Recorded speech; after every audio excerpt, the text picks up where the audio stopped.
Salut tout le monde et bienvenue dans cette vidéo où on va parler de Savage, cette marque américaine plus connue aujourd'hui pour ses carabines de chasse ou de TLD.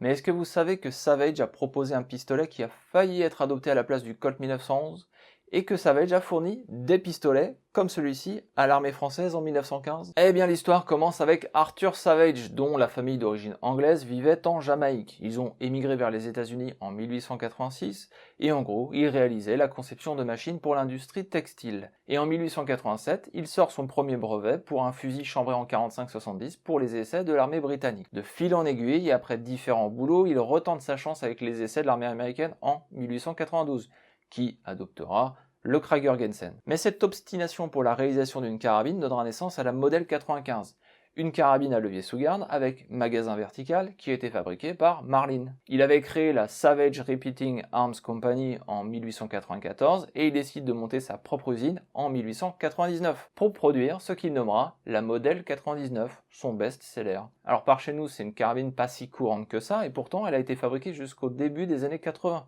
ce qui démontre une certaine qualité. Alors c'est marrant parce que je vous parle de Arthur Savage, le fondateur de la Savage Arms Company, mais il quitte la société en 1905 et il va continuer à vivre sa vie sur la côte ouest américaine et finalement son histoire s'arrête là. Mais c'est au même moment qu'un certain Elbert Searle dépose un brevet pour un pistolet automatique. Et ce brevet, ça va intéresser William Condit. William Condit n'est pas un inventeur, mais c'est un industriel qui a un peu de fond et surtout un atelier à disposition pour qu'Elbert Searle réalise ses prototypes.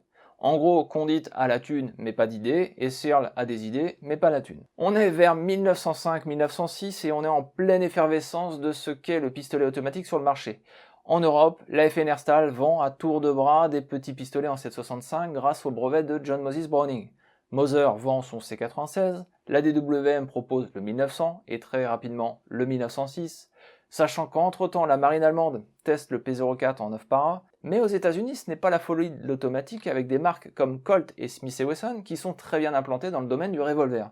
Bien sûr, Colt tente une percée dès 1900 avec un automatique sur un brevet de John Browning que j'ai eu la joie d'essayer au stand, mais le pistolet n'est pas adapté au marché civil ou militaire. Par contre, ça va s'améliorer avec les Colt 1903, surtout la version Hammerless en 32 ACP, et ça sera encore confirmé avec les modèles 1908. Bref, le marché américain du pistolet automatique est plutôt libre, et Elbert Searle et William Condit pensent que leur pistolet, enfin surtout le pistolet de Searle, a toutes les chances de devenir un best-seller. Condit va donc revendre les droits du brevet à la société Savage. En plus de ça, au milieu de l'année 1906, l'armée américaine déclare vouloir adopter un pistolet automatique en calibre 45. La conjoncture semble donc plutôt bonne et Elbert Searle va se démener pour sortir un pistolet fonctionnel pour les essais de janvier 1907. Le pistolet de Savage va se retrouver face au Colt automatique et un revolver de Smith & Wesson, les pistolets Luger 1906, un Webless Fosbery et un autre pistolet en 22 LR. Et en fait, il s'avère que le pistolet de Savage est au coude à coude avec le Colt. A priori, le Savage est plus facile à démonter, comporte moins de pièces et il a une capacité de 8 cartouches. L'armée américaine décide de poursuivre les tests avec les deux firmes et de commander 200 pistolets. Sauf qu'en mai 1907, la société Savage ne se porte pas au mieux financièrement.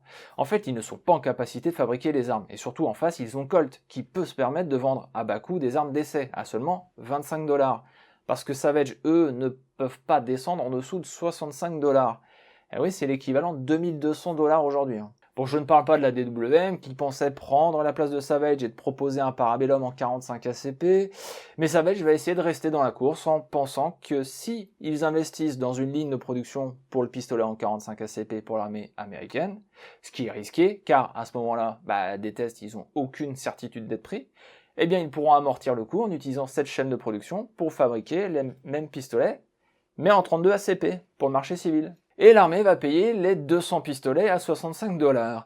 Alors j'ai pas étudié en profondeur l'histoire de l'adoption du Colt 1911, mais selon l'auteur du livre sur les pistolets Savage, il paraît que Colt était de base favorisé. Parce que en soi, il y avait personne de sérieux en face. Remington ou Smith & Wesson sont absents.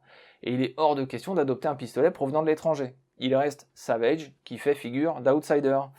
À part vendre des carabines à levier sous garde, si vous voulez, ils font pas grand chose de plus. Donc ça semble illogique d'adopter un pistolet d'une petite firme qui sort de nulle part. Et bref, les tests vont se poursuivre, tant bien que mal, surtout en mal, jusqu'en 1911, face à Colt, qui a largement les ressources nécessaires pour assurer les essais et modification de ses prototypes. Et donc ce qui devait arriver arriva. Les essais de mars 1911 favorisent le pistolet de Colt, qui devient El Famoso Colt 1911, le pistolet ultime capable d'arrêter un Tigre 1 en pleine course. Alors pour Savage, l'échec des essais militaires a pu être amorti financièrement par le fait qu'ils avaient anticipé cela et utilisé l'investissement initial de la chaîne de production pour fabriquer en parallèle leur pistolet dans une version de poche en 32 ACP. C'est d'ailleurs pour cette raison qu'ils mettront du temps à livrer les 200 pistolets en 45 ACP. Ils étaient d'abord occupés à sortir leur pistolet pour le marché civil, baptisé modèle 1907. C'est celui-là, hein, il est chambré en 32 ACP ou 765 Browning, et même 32 ASP pour Automatic Savage Pistol. Bon, en fait, c'est un 32 ACP, mais ils ont essayé de fabriquer leur propre cartouche. La production du pistolet va démarrer doucement en 1909 pour commencer à vraiment grossir sur 1910 et 1911. Ils vont être malins dans leur publicité parce qu'ils vont placer des gens connus pour vendre leurs pistolets, comme des auteurs, des détectives et même Buffalo Bill. Là, ça va faire exploser les ventes jusqu'en 1914, et Savage proposera aussi de très nombreuses versions gravées ou avec des plaquettes blanches perles. En fait, le pistolet se vendra pas trop mal jusqu'à la fin de sa production en 1920. Il sera décliné aussi en 380 ACP pour stimuler les ventes, et un modèle 1915 fera son apparition. Bon, il s'agit d'un modèle 1907, mais avec une pédale de sécurité sur la poignée. Dans l'idée évidente de concurrencer Colt sur le marché des pistolets de poche ou de défense personnelle. Mais en fait, les ventes ne décolleront pas et le 1915 ne sera plus produit après 1916. Surtout qu'en 1918, Remington sort son modèle 51 qui cartonne. Donc, Savage essaye de se mettre au niveau avec le modèle 1917. Je sais, les dates se chevauchent, tout se joue dans un mouchoir de poche. Surtout que le modèle 1917 ne sort qu'en 1920. Bon, vous le voyez à l'écran, c'est quasiment le même pistolet, et grossièrement, à part la forme de la poignée, pas de gros changements mécaniques. Mais malheureusement, les ventes ne décolleront quasiment plus. La faute peut-être au manque de publicité ou d'originalité. La production continuera très doucement jusqu'en 1926 pour se terminer avec les pièces détachées qui restaient en 1928. Donc voilà, l'épopée du pistolet Savage 1907 est finalement assez courte, et ce qui explique qu'on n'en voit quasiment jamais en vente. Et c'est bien dommage, parce que franchement, il s'agit d'un pistolet de bonne facture, avec certes un bronzage un peu passé avec le temps, forcément, mais les finitions sont bonnes, et surtout, chose très intéressante, c'est un chargeur double pile. Et ça, si je dis pas de bêtises, c'est bien le premier pistolet semi-automatique à disposer d'un chargeur double pile. Attention, je dis bien chargeur amovible, double pile, parce que sinon, oui, le Mauser C96, c'est déjà double pile. Mais du coup, oui, le Savage 1907 se prête parfaitement à son rôle, la défense personnelle. Petit clin d'œil à notre ami Jan Schroeder qui cherchait désespérément un pistolet en 32 ACP et double pile, et c'est vrai que l'offre sur le marché est très restreinte. C'est même surprenant que le Savage ait été pendant très longtemps le seul pistolet à le proposer. Pourquoi Walther par exemple n'a pas suivi? Pourquoi les Walther PP et PPK ne sont pas à double pile? Bon, j'ai pas la réponse. En tout cas, Savage s'en est largement servi dans ses publicités avec son fameux 10 shots quick. Allez, on va regarder un peu le pistolet en détail avant d'aborder le contrat français. Bon alors, si on regarde un petit peu comment il fonctionne, déjà, le bouton pour le chargeur, c'est pas le plus pratique. Faut appuyer ici, et vous avez une encoche pour mettre le pouce et retirer. Faut retirer soit même le chargeur, sinon il va pas tomber tout seul, quoi. C'est le petit problème. Il n'y a pas d'arrêtoir non plus. Il y a un bon gros ressort, on va aller voir là autour du canon. Les stries de préhension ne sont pas les meilleures, c'est assez lisse en fait, elles sont assez petites, assez lisses, donc c'est pas le top. On note que d'ailleurs le marteau en fait est lié au percuteur directement, donc il n'y a pas vraiment de marteau, on peut pas le maintenir, c'est très compliqué. On peut armer directement, mais c'est pas fait pour ça. Il y a une sécurité ici, hop, le levier, pareil, c'est pas le plus pratique du monde. Mais bon, voilà, disons que ce type d'arme, on se dit que c'est fait pour avoir une cartouche de chambrée, quoi. Être prêt, donc c'est-à-dire qu'il faut attraper le pistolet, baisser ça, et là c'est prêt à faire feu. À noter aussi, ce qui est très drôle, hop, c'est que vous pouvez pas viser si le marteau, ou le percuteur n'est pas armé. Ça c'est très drôle, donc il faut, tac, et là on a la prise de visée. Alors la prise de visée, elle est, comment dire, elle est là, c'est bien, mais on voit que c'est usiné très légèrement dans la carcasse. Le guidon, si j'arrive à faire le focus, est très petit aussi. Donc on a une prise de visée, bon bof. Hein. Après à 50 mètres, à 25 mètres, on est quand même dans le noir de la C50. Hein. Donc le pistolet est quand même assez précis. Et alors comment on fait pour démonter? Parce que il y a rien là, absolument rien. On voit que il n'y a pas de levier, il n'y a rien qui tient la culasse. Et ça va être par l'arrière. Et il faut maintenir la culasse en arrière. Et on va venir pincer ici. Hop. Pivoter, voilà, et retirer, puisque ça vient ici bloquer. Et voilà, je pose ça, et là on va pouvoir retirer. Faut tenir, hein, parce que sinon le ressort, là, votre culasse, elle va partir en avant. Voilà.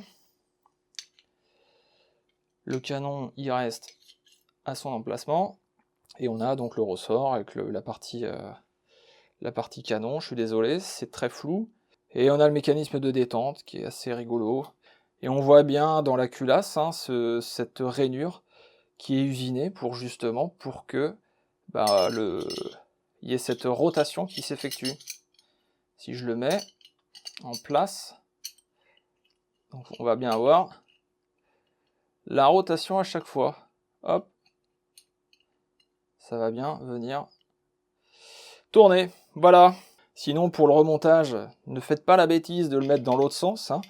Faut vraiment bien le mettre dans ce sens-là. Sinon, ça ne va pas marcher. Hop, on pivote et voilà, c'est prêt.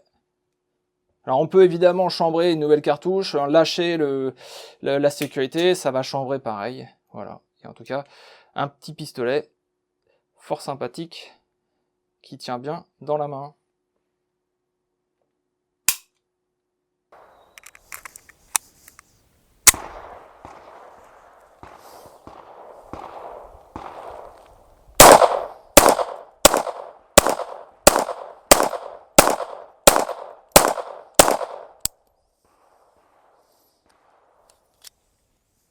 Bon, après avoir vu tout ça, quid du contrat français? Eh bien, aussi surprenant que cela puisse paraître, mais Savage va arrêter de produire des pistolets pour le marché civil avec le début de la Première Guerre mondiale, et pour se concentrer sur les contrats militaires.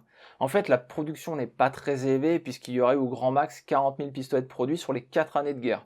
C'est quasiment les mêmes nombres sur les années précédant le conflit. Donc pour Savage, ça changeait finalement pas grand-chose. Alors comment se fait-il que la France ait acheté ces pistolets pour équiper les soldats français? Toujours la même chose que je vous répète à chaque fois que cela concerne des armes achetées sur étagère durant la Première Guerre mondiale. Les effectifs triplent, les pertes sur le terrain sont colossales, et il n'y a pas assez de revolvers du 892 pour équiper tous les mitrailleurs, servants de mortier et que sais-je. Surtout que dans l'armée française, il y a un vrai développement de l'arme de poing pour le fantassin. Les petits pistolets en 7,65 Browning sont très demandés car faciles à porter, faciles à utiliser et ils font le taf. Enfin, attention, le pistolet c'est une arme vraiment secondaire, mais pour tenir en respect quelqu'un, ça marche quand même. Et puis, ça donne du courage. Bref, l'armée française va faire le tour des fabricants dès le début du conflit et tomber sur Savage aux États-Unis qui dispose d'un stock de 2000 pistolets prêts à être envoyés. La commande est immédiatement passée en octobre 1914 pour 3300 pistolets. Il y aura un total de 27 500 pistolets livrés à la France. Je suis donc très content d'avoir un exemplaire car c'est finalement pas si commun que ça. Et comment je sais que le mien est du contrat français? Eh bien 3 choses. Déjà, l'ajout sur la glissière de 7,65 mm. Eh oui, El Famoso système métrique. Ensuite, l'anneau de grenadière. Ça, c'est une demande spécifique des Français qui voulaient absolument cet anneau pour attacher leur pistolet dans les étuis. Et enfin, le numéro de série qui fait partie des tranches, et je suis sympa, je vous mets les infos dans la description de la vidéo. Il faut tout de même noter que les 3300 premiers pistolets livrés ressemblent en tout point aux modèles commerciaux classiques, sans distinction de l'anneau de grenadière, mais mis à part évidemment le numéro de série. En tout, il y aura 17 livraisons de pistolets étalées jusqu'à 1917. L'autre contrat militaire, c'est celui du Portugal. Mais bon, là, la commande ne concerne que 1150 pistolets. Alors c'est pareil, les Savage 1907 portugais se distinguent par des plaquettes aux armoiries du Portugal, mais dans la grande majorité, elles ont été remplacées dans les années 60. Après, c'est comme les modèles français, les numéros de série vous le diront. Idem, je vous indique les chiffres dans la description. En tout cas, on rencontre peu ces pistolets aujourd'hui sur le marché français. J'ai dû acheter le mien en Allemagne et il semblerait qu'une bonne majorité soit retournée aux États-Unis. Pour qui? Pourquoi? Aucune idée, peut-être pour faire de la place dans les inventaires français.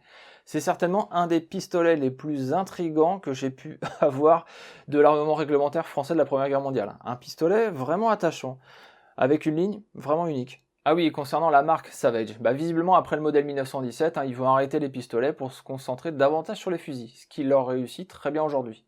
Ironie de l'histoire, ils fabriquent des copies de Colt 1911. Ah, et oui, la tête d'Indien là sur les plaquettes a disparu depuis. Vous imaginez? Savage, sauvage, indien, à notre époque. D'ailleurs, la légende raconte que la tête d'Indien a été choisie en mémoire d'un chef indien qui aurait donné son image, car il aurait reçu une réduction sur une commande de fusil. Ça fait partie du mythe. Parce que le deal aurait été fait en 1917, mais les pistolets portent déjà le logo dès 1907.